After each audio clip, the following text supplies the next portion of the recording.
Assalamualaikum warahmatullahi wabarakatuh. Perkenalkan, nama saya Amalia Jija dari jurusan Pendidikan Anak Usia Dini.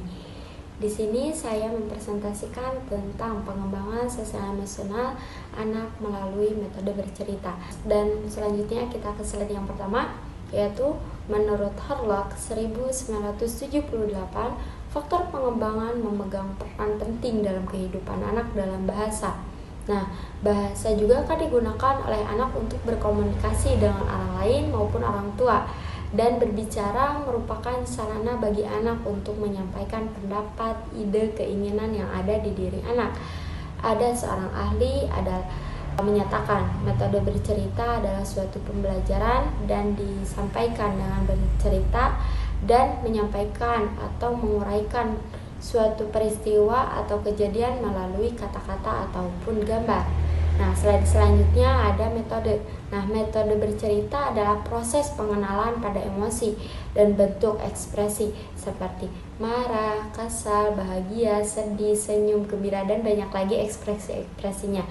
Dan ekspresi tersebut memperkaya pengalaman emosi anak dan mempengaruhi pembentukan serta pengembangan kecerdasan emosional anak. Dan pendidik harus tahu ungkapan-ungkapan dalam cerita. Nah, agar anak dapat memahami pesan yang disampaikan pendidik dalam cerita tersebut. Nah, sebelum kita menceritakan kepada anak, kita harus tahu isi dari cerita tersebut. Nah, misalnya seperti Nemo, Top Story, dan Moana, dan banyak lagi gitu ya cerita-cerita yang mengandung pengembangan sosial emosional anak. Nah, metode bercerita juga kan adalah proses gitu kan penyampaian informasi kepada siswa melalui narasi lisan dan penjelasan dari guru.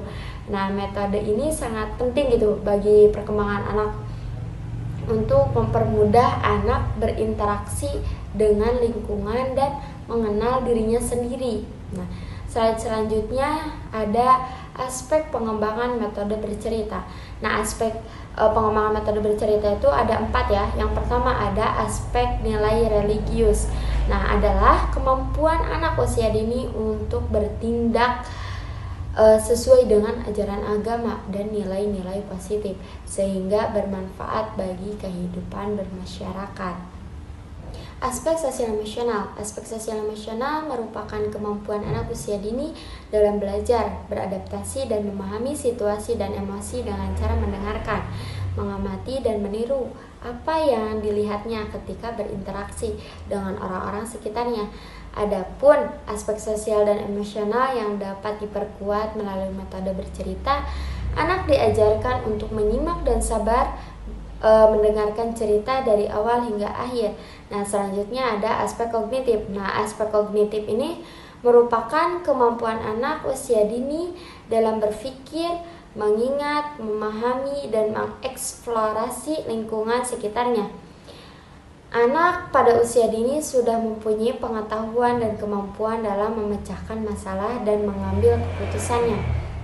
Nah, selanjutnya ada aspek bahasa. Nah, aspek bahasa itu adalah kemampuan anak usia dini dalam mendengarkan, berbicara, membaca, menulis.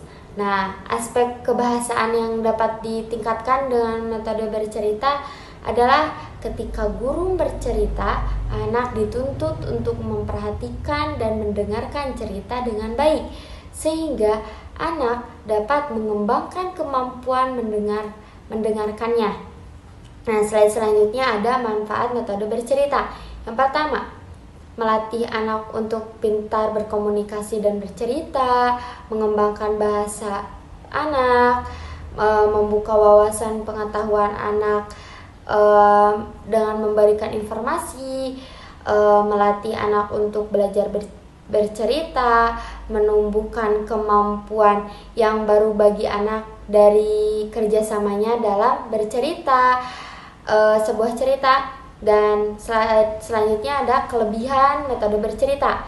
Nah, kelebihan metode bercerita yaitu yang pertama, melatih anak untuk memfokuskan perhatiannya ataupun konsentrasi. Nah, selanjutnya ada melatih anak untuk menjadi pendengar yang baik dan setia.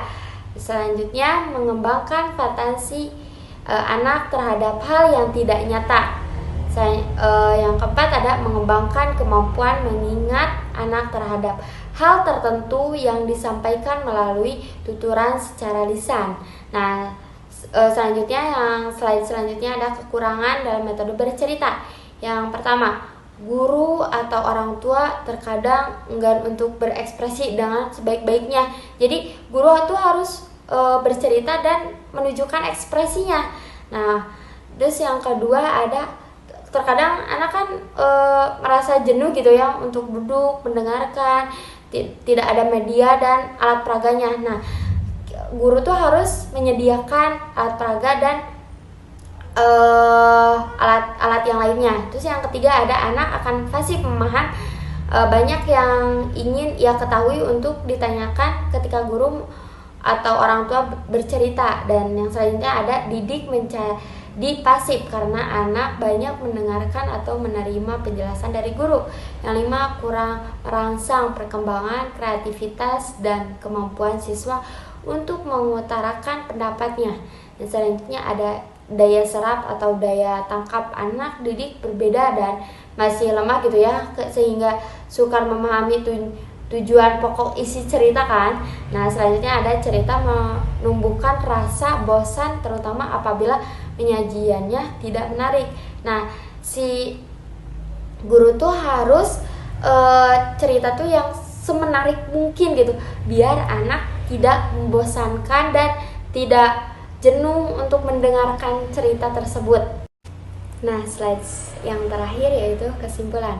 Dengan menerapkan metode bercerita, anak dapat mengembangkan keterampilan sosial emosional mereka melalui pemahaman karakter, nilai-nilai moral dan religius, konflik dalam cerita.